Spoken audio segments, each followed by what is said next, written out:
Hello दोस्तों, मेरे YouTube channel में आप सभी का स्वागत है। मैं एक देवी गीत गाने जा रही हूँ। वीडियो पसंद आए तो लाइक, सब्सक्राइब और कमेंट करना।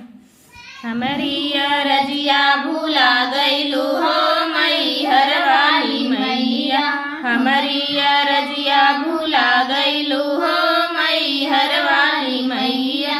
पहला पुकार मैया मलिया लगावे, पहला पुकार मैया मलिया लगावे।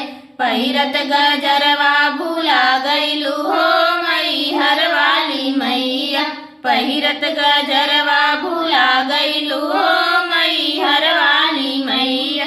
हमारी रजिया भूला गईलू हो मैहर वाली मैया, हमारी रजिया भूला गईलू हो मैहर वाली मैया। दूसरा पुकार रंगर जवा लगावे, दूसरा पुकार रंगर जवा लगावे।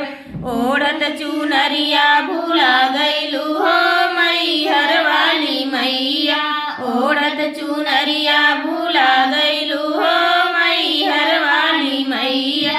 हमारी रजिया भूला गईलू हो मैहर वाली मैया, हमारी रजिया भूला गईलू हो मैहर वाली मैया। तीसरी पुकार मैया कहरा बोलावे, तीसरी पुकार मैया कहरा बोलावे। पवत कलशवा भूला गईलू हो मैहर वाली मैया, पवत कलशवा भूला गईलू हो